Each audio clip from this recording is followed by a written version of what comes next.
आप देख रहे हैं अल्फा डिफेंस हिंदी में आपका स्वागत है।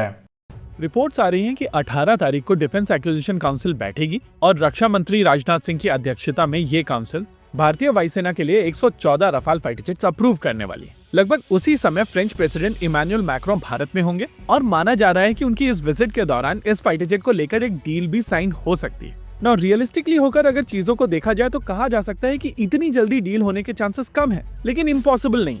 अभी 1 महीने पहले ही डिफेंस प्रोक्योरमेंट बोर्ड ने इस डील को मंजूरी दी थी और अब ये डीएसी के पास पहुंच चुकी है। आइडिया है कि अगली डीएसी की मीटिंग के दौरान एक्सेप्टेंस ऑफ नेसेसिटी अकॉर्ड कर दी जाएगी। हालांकि हिस्टोरिकली हम लोगों ने देखा है कि इन दोनों माइलस्टोन्स के बीच में काफी समय होता है, लेकिन रफाल को लेकर भारतीय वायुसेना में एक अर्जेंसी है और वो चीज इस प्रोसेस में दिखाई दे रही है। वैसे हम लोगों को यहाँ पर एक चीज और समझनी पड़ेगी कि ये डीएसी भी फाइनल स्टेप नहीं है। डिफेंस मिनिस्टर राजनाथ सिंह यहाँ पर एक्सेप्टेंस ऑफ नेसेसिटी अकॉर्ड करेंगे और उसके बाद नेगोशिएशन के साथ में एक पूरा financial bid cabinet committee on security के सामने पहुंचेगा, जहां पर प्रधानमंत्री की अध्यक्षता में इस डील को फाइनल अप्रूवल मिलेगा और उसके बाद कहीं जाकर ये डील साइन होगी। इस बात में कोई डाउट नहीं है कि भारतीय वायुसेना को रफाल फाइटर जेट की आवश्यकता है और हमारा डिबेट हमेशा से ये नहीं था कि भारतीय वायुसेना को रफाल लेना चाहिए या नहीं लेना चाहिए। डिबेट हमेशा से था कि भारतीय वायुसेना को जब रफाल खरीदना है तो उसको एक पूरे पैकेज के तौर पर खरीदे और जो यार्डस्टिक इस समय LCA मार्क 1 के लिए फॉलो की जा रही है वो एक प्रॉपर नॉर्म होना चाहिए,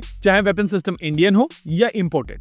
अब ये चीज पब्लिक डोमेन में आ चुकी है और भारतीय वायुसेना के ऑफिसर्स ने ये चीज एक्सेप्ट कर ली है कि साल 2023 तक India specific enhancement Rafale fighter jet के ऊपर नहीं थे और हैमर स्पाइस वाली स्टोरी अलग है, वहीं पर एक्सगार्ड की स्टोरी अलग है। देखिए, रफाल फाइटर जेट्स को लेकर इनिशियली प्लान था कि भारतीय वायुसेना इनके ऊपर स्पाइस 2000 को इंटीग्रेट करेगी, क्योंकि इनकी इन्वेंट्री भारत में पहले से मौजूद थी और उस हिसाब से भारतीय वायुसेना कॉस्ट सेव कर पाएगी। इंटीग्रेशन में समय लग रहा था और भारतीय वायुसेना को urgently air to ground missile systems चाहिए थी, इस वजह से महंगी हैमर मिसाइल सिस्टम्स को अक्वायर किया गया था। एक्सगार्ड की अगर बात की जाए तो ये टोड डिकॉय अभी तक भारत नहीं पहुंचे हैं। हालांकि इजराइल को कहा गया है कि इनकी डिलीवरी को एक्सपेडाइट किया जाए, लेकिन ये कंपोनेंट भी अभी मिसिंग है। देखिए, इस कंपोनेंट को लेकर इंटीग्रेशन दासो एविएशन का था, लेकिन इसकी मैन्युफैक्चरिंग इजराइल में होनी थी और इजराइल की सप्लाई चेन के क्या इश्यूज हैं वो आप सभी को पता है। भारतीय वायुसेना इस पॉइंट ऑफ टाइम पर एक ऐसी सिचुएशन में है जो आने वाले 10 सालों के अंदर लगभग 12 स्क्वाड्रन्स रिटायर करेगी। ये सिचुएशन और भी ज्यादा कॉम्प्लिकेटेड इस वजह से हो जाती है क्योंकि MiG-21, MiG-23 और MiG-27 को पूरी तरीके से अभी तक रिप्लेनिश नहीं किया जा सका है।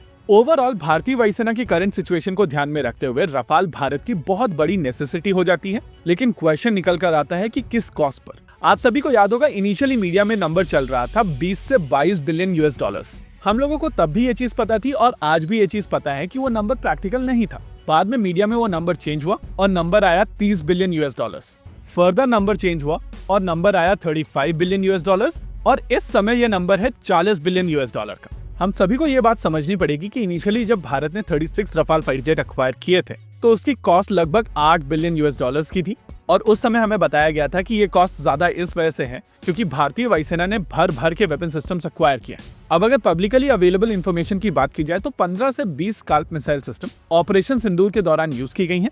अब उसके बाद भारतीय वायुसेना 300 मिलियन यूरोस की एक डील करने जा रही है जिसमें केवल स्काल्प मिसाइल सिस्टम्स एक्वायर की जाएंगी, यानी कि इस यूजेज के बाद में भारतीय वायुसेना को अपना स्टॉक रिप्लेनिश करने की जरूरत पड़ गई है। कुछ समय पहले भारत ने ब्रह्मोस मिसाइल सिस्टम्स भी एक्वायर की थी, जो इंडिकेटर था कि भारत ने जो ब्रह्मोस यूज की थी उसको रिप्लेनिश करने की कोशिश की जा रही है। ये एग्जैक्टली वही कारण है कि हर 6 महीने में ऐसी सिचुएशन ना बने कि आप billions of US dollar sustainment में खर्चा करें और इसी वजह से जरूरी है कि भारतीय वायुसेना को रफाल के ऊपर फुल ऑटोनॉमी मिलनी चाहिए, क्योंकि अगर इस फाइटर जेट के ऊपर भारत के अपने खुद के वेपन सिस्टम्स नहीं होंगे तो सस्टेनमेंट के नाम पर हर बार मैक्रोन साहब आएंगे और एक किडनी लेकर जाएंगे और आप केवल एक ही चीज बोल पाएंगे, रफाल वाला आया अपनी किडनी बचा। इसी के साथ आज के इस वीडियो में रखते हैं केवल इतना ही।